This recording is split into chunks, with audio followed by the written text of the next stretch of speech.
They laughed because the humans chose the last row.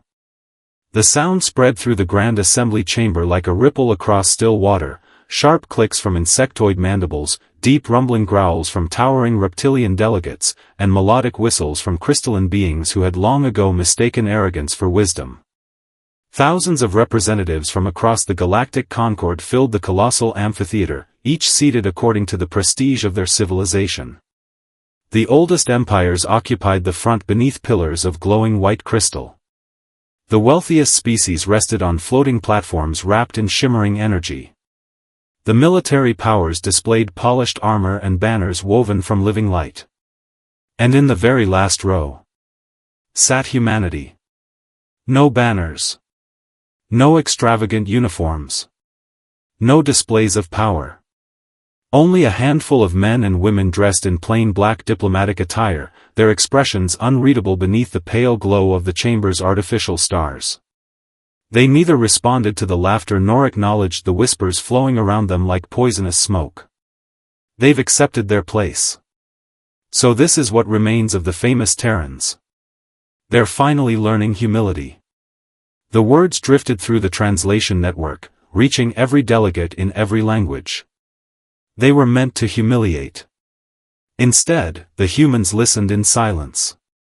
Ambassador Evelyn Ross rested both hands on the polished armrests of her seat, her breathing slow and measured. Years of military command had taught her that silence often unsettled an enemy far more than anger ever could. She had faced pirate kings, rogue artificial intelligences, and horrors lurking beyond mapped space. Compared to those memories, the laughter surrounding her felt insignificant. Still, a small part of her couldn't help noticing how confidently the Concord dismissed them. How little they truly understood. Above the chamber, a breathtaking artificial sky stretched nearly a kilometer overhead, filled with holographic constellations that shifted in real time with the movements of distant galaxies. Rivers of blue light flowed through transparent walls carrying streams of quantum data between towering control spires. The air carried the faint scent of ozone mixed with unfamiliar alien perfumes, while soft harmonic vibrations resonated beneath the floor, evidence of the station's colossal gravity engines working endlessly beneath their feet. It was a monument to peace. To diplomacy. To civilization. Or at least, that was what everyone believed. Ross slowly lifted her eyes. Not toward the council. Not toward the speakers delivering another lecture about humanity's limited strategic value. Her gaze settled behind her. Far behind her. At the enormous armored doors built into the rear wall of the chamber. Most delegates had never looked twice at them. They assumed the massive structure was merely part of the station's ancient architecture, a decorative relic from the Concord's founding thousands of years ago. The doors were nearly 100 meters tall, forged from an unknown black alloy that reflected almost no light. No visible seams. No control panels. No guards. Just silence. Ross stared at them for barely a second before looking forward again. One of the young human officers beside her noticed. His heartbeat quickened. She gave the smallest shake of her head. Not yet. The officer swallowed and returned his attention to the council, though every instinct told him something enormous rested beyond those impossible doors. The mocking continued. A senator from the Valkyrie Dominion laughed openly, his jeweled robes shimmering as he gestured toward the humans. Perhaps next cycle will move them even farther back. More laughter erupted. Ross neither smiled nor frowned. She simply checked the time displayed inside the retinal implant hidden beneath her left eye. 23 seconds. Outside the station, beyond the endless walls of polished titanium and crystal, the stars remained perfectly still. Then, without warning, the lights flickered. Only once. So briefly that most delegates assumed it was a harmless fluctuation. But Ross noticed. Every human noticed. Deep beneath the laughter. Almost too low for alien ears to detect. Something answered. A distant metallic vibration. Heavy. Ancient. Alive. And somewhere beyond those silent black doors, something had just awakened. The Grand Concord Hall drifted in perfect silence above the endless sapphire clouds of Arcadia Prime, a planet so breathtaking that ancient civilizations had declared it neutral ground before humanity had even discovered fire. From orbit, the structure resembled a luminous ring encircling a mountain-sized sphere, its silver hull reflecting the light of 3 distant suns. Inside, rivers of transparent energy coursed beneath crystal floors while towering columns reached toward an artificial sky where galaxies slowly rotated like living works of art. Every corridor echoed with thousands of languages translated instantly through quantum communication fields, and every chamber carried the weight of decisions capable of reshaping entire civilizations. This was the political heart of known space, a place where wars ended with signatures, borders shifted with speeches, and the fate of billions could hinge on a single vote. Yet today, beneath all its beauty, something felt wrong. Ambassador Evelyn Ross walked calmly through the marble-white corridor leading toward the assembly floor, her footsteps steady despite the pressure resting on her shoulders. Behind her followed 6 officers, each wearing the same plain black uniform that bore only one symbol, the silver-blue emblem of Earth. No medals decorated their chests. No ceremonial cloaks trailed behind them. They carried themselves not like politicians seeking approval, but like veterans who had survived too many impossible battles to care about appearances. Ross glanced through the transparent wall overlooking Arcadia Prime. Endless oceans shimmered beneath floating cities suspended high above the clouds, while streams of orbital traffic traced glowing lines across the atmosphere. To most visitors, the view inspired hope. To Ross, it served as a reminder of everything that could soon disappear. For nearly 8 months, reports had poured into Earth's strategic command from the unexplored Perseus expanse. Entire colonies had gone silent without distress calls. Mining stations vanished, leaving only cold debris drifting through empty systems. Automated probes transmitted impossible readings before their signals ended abruptly. Fleets dispatched to investigate simply never returned. There were no survivors. No wreckage large enough to explain the disappearances. Only silence. Human analysts had given the unknown threat a temporary designation. The Abyss. No one knew whether it was a civilization, a machine intelligence, or something older than either. They only knew one terrifying fact. Everything it touched ceased to exist. Ross had crossed half the galaxy to warn the Concorde before it reached the core worlds. Humanity wasn't asking for money. They weren't demanding territory. They weren't seeking political influence. They were asking the oldest empires in existence to believe them. That request alone seemed almost impossible. As the delegation entered the assembly chamber, conversation softened just enough for the humans to notice the sideways glances. Some curious. Some dismissive. Some openly amused. The elder races viewed humanity as brilliant but impulsive, a civilization barely a few centuries into interstellar life, forever rushing where wiser species waited. Earth's rapid technological growth had earned respect on battlefields, but not in council chambers. Here, history mattered more than courage, and humanity's history was painfully short. Ross felt every stare. She ignored every one. A towering alien attendant silently guided them toward their assigned seats. The very last row. Again. One of the younger officers clenched his jaw but said nothing. Ross noticed the frustration immediately. "Does it bother you?" she asked quietly. He hesitated before answering. "A little." She allowed herself the faintest smile. "It shouldn't." His eyebrows lifted. "The safest position in any room," Ross said without slowing her pace, "is the one everyone forgets to watch." The officer considered her words but remained puzzled. Ross offered no further explanation. As they reached their seats, she rested one hand on the smooth black desk before her and slowly surveyed the chamber. Thousands of delegates debated trade routes, political alliances, and territorial disputes, blissfully unaware that the greatest danger in recorded history was already moving through the darkness between stars. They believed today's meeting would be another ordinary session. They believed humanity had come merely to plead for assistance. None of them understood that Earth had arrived carrying something far heavier than a warning. And somewhere beyond the massive armored doors hidden behind the final row, that secret was waiting in absolute silence.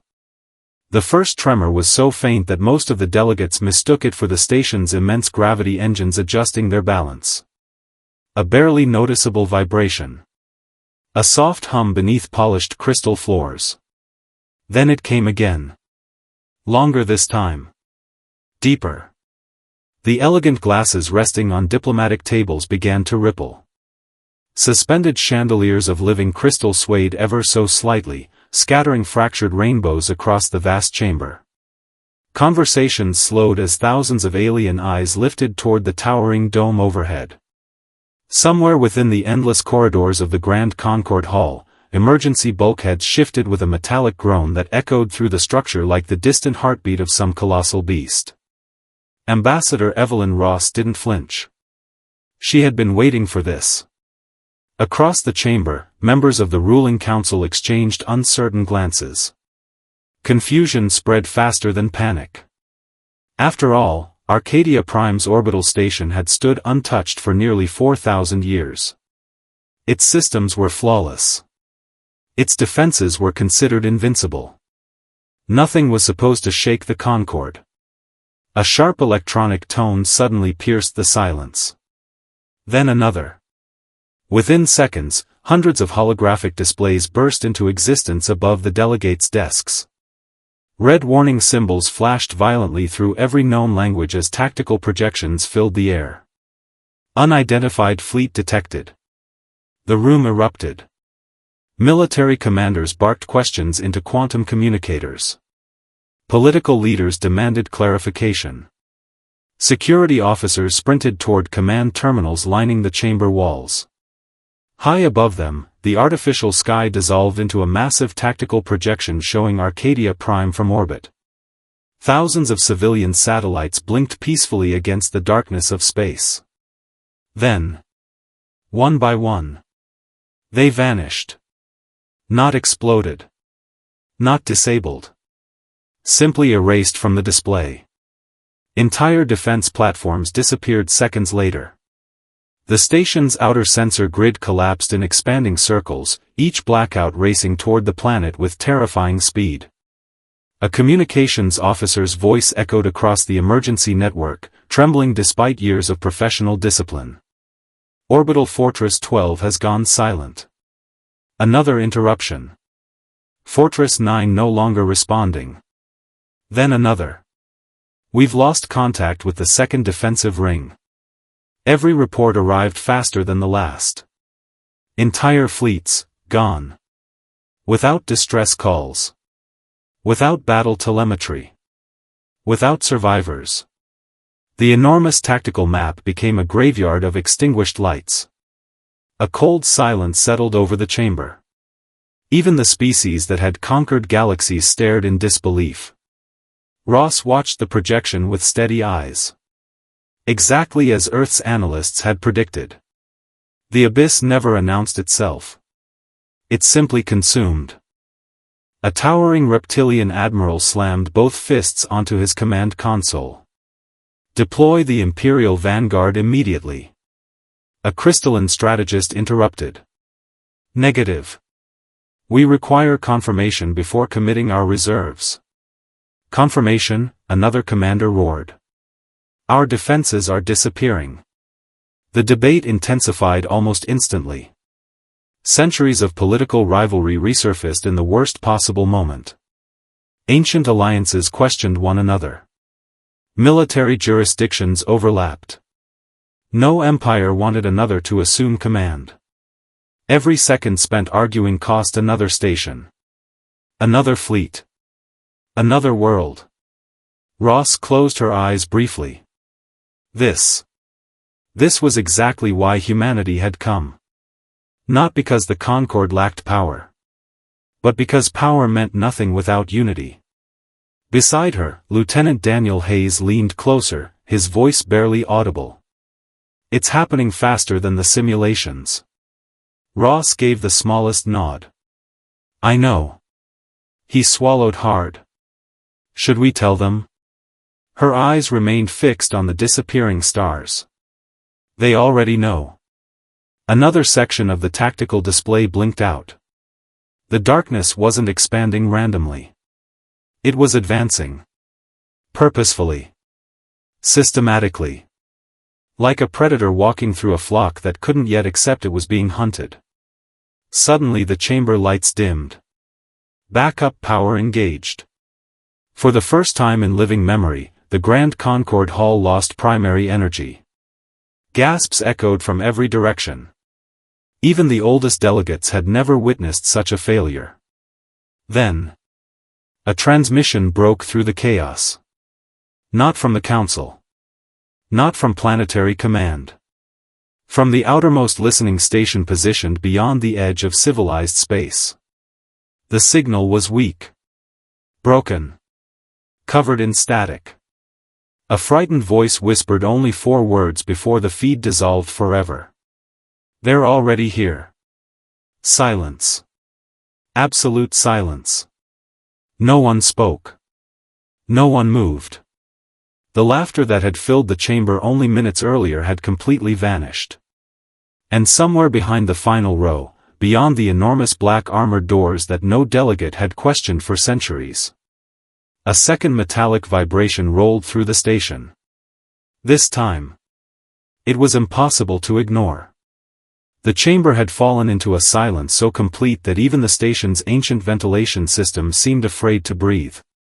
Only moments earlier, the delegates had argued over procedure, authority, and political privilege. Now those voices had disappeared, replaced by thousands of stunned eyes fixed upon the collapsing tactical display suspended above the assembly floor. Entire sectors of civilized space were vanishing behind expanding waves of darkness. Defense fleets that had once been symbols of invincible power had ceased transmitting. Emergency beacons blinked desperately for a heartbeat, then went dark forever. Fear had arrived. Not the fear of losing an election. Not the fear of surrendering influence. The fear of extinction. A senior delegate from the Valkyrie Dominion slowly rose from his floating throne, his jeweled robes trembling as much as his voice. This cannot be happening. Across the chamber, another representative pointed toward the human delegation with barely concealed desperation. "You claimed this threat was real. You said you had encountered it. What do we do?" Before Ambassador Evelyn Ross could answer, a different voice cut through the room. Mocking. Bitter. One of the same counselors who had laughed at humanity only minutes before forced a nervous smile. "If your species is so prepared," he sneered, though his confidence was clearly crumbling, "then why are you still sitting in the back?" The question echoed across the vast hall. Every eye turned toward the humans. Ross remained perfectly still for several seconds. Then she stood. The quiet scrape of her chair across the polished floor somehow sounded louder than the alarms. She adjusted the sleeve of her plain black uniform before calmly meeting the counselor's gaze. "Because," she said, her voice steady enough to silence every translator in the room, "you're finally about to understand why we insisted on sitting here." For one suspended heartbeat. Nothing happened. Then the station itself answered. A deafening metallic boom thundered through the chamber. The floor lurched beneath everyone's feet. Crystal chandeliers shattered. Massive support columns vibrated violently as ancient locking mechanisms awakened after centuries of silence. The enormous black doors behind the final row began to move. At first, barely an inch. Then another. Grinding echoes rolled through the station like continental plates shifting beneath an ocean. Dust that had remained undisturbed for generations drifted from the towering frame as hidden magnetic seals disengaged one after another. Many delegates instinctively backed away. Others simply stared. No architectural records mentioned doors this large. No historical archive explained why they existed. Because every record concerning them had been sealed by humanity decades earlier. The gap widened. Darkness waited beyond. Not the darkness of an unlit corridor. The darkness of impossible depth. As the doors continued opening, the delegates realized there wasn't a wall behind them at all. There was space. An enormous concealed hangar stretched beyond the chamber, so vast its far end disappeared into shadow. Layer upon layer of colossal docking structures extended for kilometers beneath the station, illuminated only by rows of dormant blue guidance lights that now awakened one after another. Then, the first engines ignited. A low blue glow appeared in the darkness. Then another. Then 100 more. Within seconds, thousands of brilliant points of light illuminated the cavern like artificial stars being born. Gasps swept through the assembly. Warships. Rows upon endless rows of them. Some sleek and angular, forged from matte black alloys that absorbed light. Others massive enough to dwarf entire city districts. Every vessel carried the unmistakable emblem of Earth. Every vessel had been hidden beneath the Concorde's own assembly hall. The delegates stood frozen as automated launch systems activated in perfect synchronization. Docking clamps released with thunderous echoes. Energy conduits disconnected in cascading waves of blue lightning. One after another, the ships powered up. Then, something moved in the deepest part of the cavern. At first it appeared to be the hangar wall itself. Until it slowly emerged from the darkness. The chamber lights dimmed as an object of impossible scale awakened. A fortress. No. A warship. Its armored hull stretched so far into the shadows that no one could immediately comprehend its size. Entire cruisers rested along its sides like escort craft beside a mountain. Towering rail cannon arrays slowly rotated into position while shield generators awakened beneath overlapping layers of quantum armor. It wasn't merely large. It was moon-sized. The flagship's engines ignited with a deep resonance that every living being felt inside their bones. Several alien delegates instinctively stepped backward.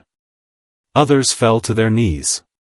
Ross watched the stunned faces surrounding her without a trace of triumph. There was never enough time, she said quietly.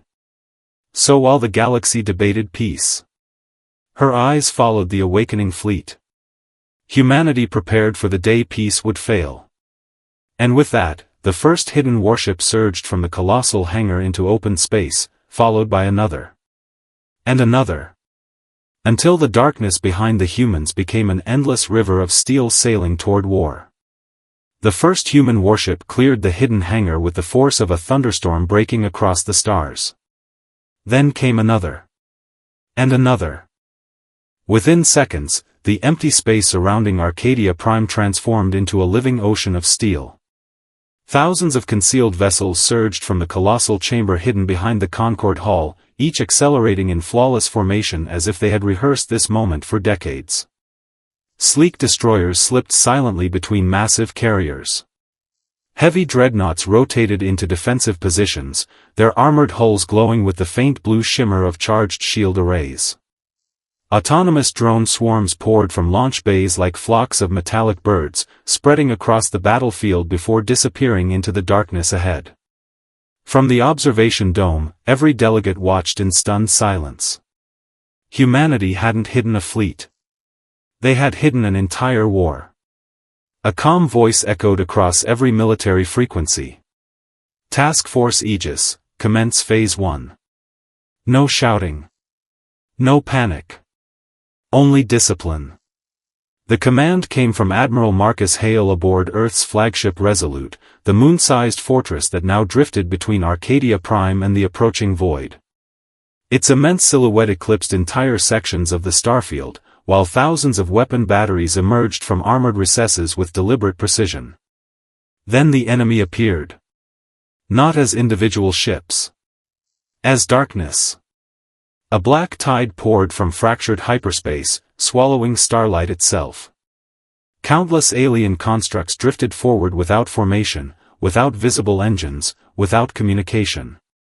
Their surfaces twisted like liquid obsidian, constantly reshaping into impossible geometries that made targeting systems struggle to maintain a lock. Every scanner aboard the Concorde flashed the same warning. Unknown physics detected. The abyss had arrived. Without hesitation, the first line of human rail cannons fired. Space erupted. Invisible projectiles accelerated to relativistic speeds, crossing millions of kilometers in the blink of an eye before striking the leading enemy vessels. Brilliant white flashes ignited across the void as kinetic impacts shattered impossible armor. Fragments of black matter scattered through space, glowing briefly before evaporating into clouds of silver particles. The abyss answered instantly. Ribbons of dark energy lanced across the battlefield, cutting through abandoned defense platforms as though they were made of mist. Entire asteroids dissolved into glowing dust. One human cruiser took the full force of the blast, its shields collapsing in a cascade of blue fire before the vessel split cleanly in half. There was no cry for retreat. Only another order. Maintain the line. The remaining ships tightened formation. They already knew the cost. Lieutenant Daniel Hayes stood on the bridge of the destroyer Valiant, watching the tactical display fill with casualty reports. Several friendly icons vanished every few seconds, yet no one hesitated. Around him, officers moved with practiced precision despite knowing that every alarm could become their last. "They're targeting the evacuation corridors," the sensor chief reported. Hayes nodded. "Then we hold here." "Sir, we'll be surrounded." "I know." He looked through the bridge viewport toward Arcadia Prime below. Civilian transports, alien transports, were escaping through narrow gaps in the battle line. Families from civilizations that had mocked humanity only hours earlier now fled beneath the protection of human warships. That was enough. "All batteries," Hayes ordered quietly. "Fire until there's nothing left to fire." The Valiant accelerated directly into the advancing darkness. Its missile bays emptied in brilliant waves. Laser batteries carved glowing scars through enemy formations. When ammunition finally ran dry, the ship continued forward anyway, using its own reinforced hull to intercept attacks aimed at fleeing refugee convoys. On the flagship Resolute, Admiral Hale watched the sacrifice unfold without looking away. "They've completed the evacuation window." He pressed a single command. "Release the Lance." Deep inside the moon-sized fortress, reactors that had remained dormant for generations awakened simultaneously. Energy surged through kilometer-long conduits as the ship's central weapon aligned with the heart of the invading fleet. For one breathtaking second, everything became silent. Then a colossal beam of compressed gravitational force erupted into the void. It did not explode. It bent reality. Entire enemy battlegroups folded inward as space itself collapsed around them. Massive black vessels twisted, fractured, and vanished into brilliant spirals of light before the wave continued onward, tearing a glowing path through the center of the abyss. The darkness faltered. For the first time, it retreated. Across every surviving communication channel, cheers erupted from worlds that moments earlier had believed themselves doomed. The ancient empires finally understood the truth. Humanity had never built its strength to rule the galaxy. It had built it to stand between the galaxy and whatever monsters waited beyond the stars. Days after the battle, the Grand Concorde Hall looked like a monument to a civilization that had narrowly escaped becoming a memory. The crystal towers that once shimmered with flawless light now bore long fractures running from floor to ceiling.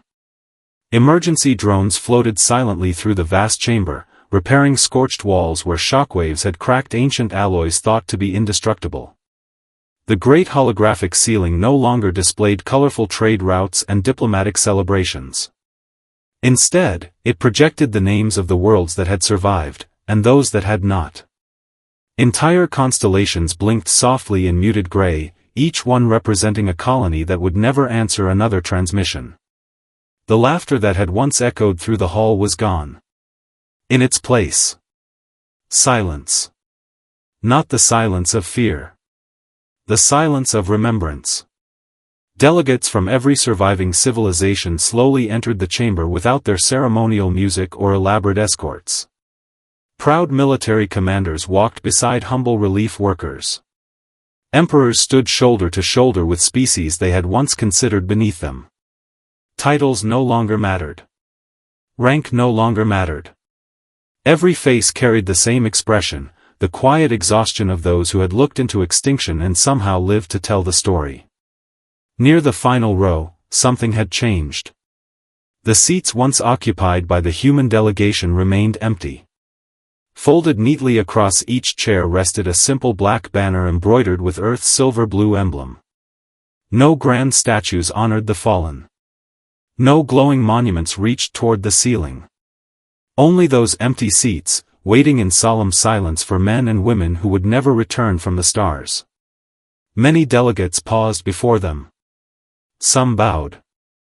Others simply stood without speaking. For the first time in the history of the Concord, the oldest civilizations honored the youngest. Ambassador Evelyn Ross entered quietly from a side corridor, her uniform marked by burns that repair nanofibers had failed to erase. Dark circles rested beneath her eyes, and a fresh scar crossed one side of her face. She walked more slowly than before, carrying the invisible weight of every name that would never answer roll call again. Lieutenant Daniel Hayes should have been walking beside her. So should dozens of others. Instead, only memories followed. Ross stopped before the Central Council platform. No applause greeted her. None was needed. The Supreme Chancellor, a leader who only days earlier had questioned humanity's place among the stars, slowly removed the ceremonial medallion hanging around his neck, the oldest symbol of political authority in the Galactic Concord. Without a single word, he lowered his head. One after another, every delegate throughout the immense chamber did the same. Thousands of leaders. Thousands of civilizations. United not by treaties, but by gratitude. Ross felt an unexpected tightness in her chest. This wasn't victory. Victory would have meant every ship returning home.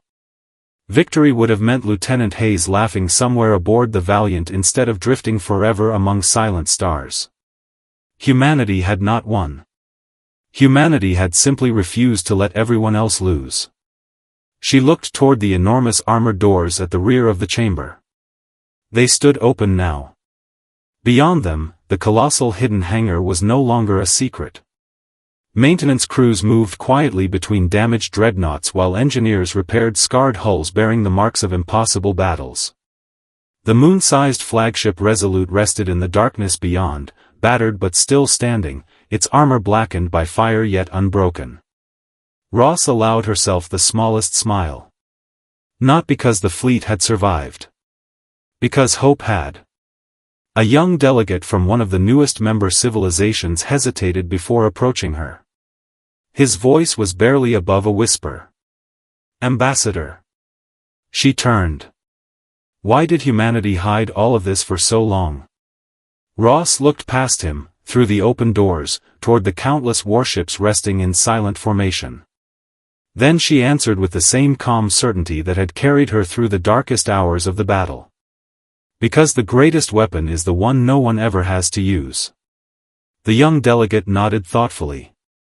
Years later, every student who visited the restored Grand Concord Hall asked about the enormous doors behind the final row. They were never closed again. Not as a warning, but as a reminder. A reminder that true strength does not seek applause, demand recognition, or choose the front of the room. Sometimes it sits quietly in the back. Watching. Waiting.